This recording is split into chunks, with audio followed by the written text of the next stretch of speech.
ಗುರುಪುರ ಕಂಬಳದಲ್ಲಿ ಭಾಗವಹಿಸಿದ DCM DK Shivakumar ಈ ಬಾರಿ ಮೈಸೂರು ದಸರಾ ಕ್ರೀಡಾಕೂಟದಲ್ಲಿ ಕಂಬಳವನ್ನು ಸೇರಿಸುವುದಾಗಿ ಹೇಳಿದರು. ಈ ಹೇಳಿಕೆ ನೀಡಿ ಬೆಂಗಳೂರಿಗೆ ತೆರಳಿದ ಡಿಸಿಎಂ ಡಿಕೆ ಶಿವಕುಮಾರ್ ಅವರು ಸೋಮವಾರ ಸಂಜೆ ವೇಳೆಯಲ್ಲಿ ಪುತ್ತೂರು ಶಾಸಕ ಅಶೋಕ್ ರೈ ಅವರಿಗೆ ಕರೆ ಮಾಡಿ ಇದೇ ವಿಚಾರವಾಗಿ ಚರ್ಚಿಸಿದ್ದಾರೆ.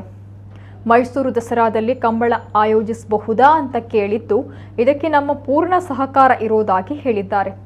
ದಸರಾ ಸಮಯದಲ್ಲಿ ಮೈಸೂರಿನಲ್ಲಿ ಕಂಬಳ ಮಾಡಿದರೆ ಚೆನ್ನಾಗಿರುತ್ತೆ, ನೀವು ಸೇರಿಕೊಂಡ್ರೆ ಅದಕ್ಕೆ ಇನ್ನೂ ಮೆರುಗು ಬರುತ್ತೆ, ಹಾಗಾಗಿ ಮಾಡಬಹುದೇ ಅಂತ ವಿಚಾರಿಸಿದ್ದಾರೆ. ಈ ಬಗ್ಗೆ ನೋಡುವ ಎಂಬುದಾಗಿ ಶಾಸಕ ಅಶೋಕ್ ಕುಮಾರ್ ರೈ ಹೇಳಿದ್ದಾರೆ.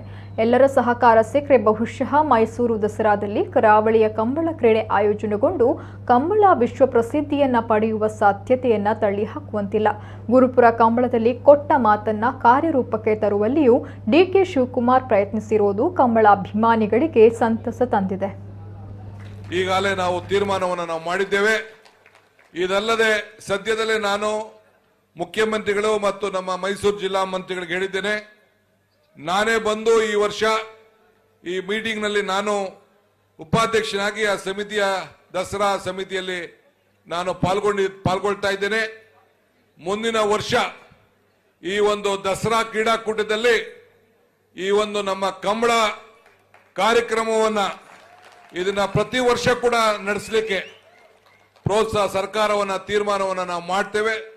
ಇದು ಪರಂಪರೆಯಾಗಿ ಉಳ್ಕೊಂಡು ಬೆಳ್ಕೊಂಡು ಹೋಗ್ತದೆ. ಅಲ್ಲಿ ನೀವೆಲ್ಲ ಯಕ್ಷಗಾನ ತಂಡಗಳನ್ನು ನಾವು ನೋಡ್ತೇವೆ, ನಿಮ್ಮ ಕೋಲಾಟ ಬಯಲಾಟಗಳನ್ನು ನೋಡ್ತೇವೆ, ಹುಲಿ ವೇಷವನ್ನು ನಾವು ನೋಡ್ತೇವೆ. ಇವೆಲ್ಲ ಕೂಡ ನಾವು ಅಲ್ಲಿ ತಂಡದಲ್ಲಿ ನಾವು ದಸರಾ ಮೆರವಣಿಗೆಯಲ್ಲಿ ನಾವು ಕಾಣ್ತೇವೆ. ಸೊ ಆದ್ರೆ ಈ ಕ್ರೀಡಾಕೂಟ ಏನು ನೀವು ಈ ಕಂಬಳ ಇದೆ, ಈ ಕಂಬಳಕ್ಕೆ ಒಂದು ಪ್ರತ್ಯೇಕವಾದಂಥ ಜಾಗವನ್ನು ಮಾಡಿ ಏನೊಂದು 3 ಎಕರೆ ಸಾಕು. ಆ 3 ಎಕರೆಲಿ ಬಹುಶಃ ಎಲ್ಲರೂ ಕೂಡ ಸುಮಾರು ಒಂದು 20-25 ಸಾವಿರ ಜನ ಆಕರ್ಷಣೆಯಿಂದ ನೋಡಬಹುದು. ಆ ದಸರಾ ಸಂದರ್ಭದಲ್ಲಿ ಇದನ್ನು ನಡೆಸಲಿಕ್ಕೆ ಕಾರ್ಯಕ್ರಮ ರೂಪಿಸ್ತೇನೆ.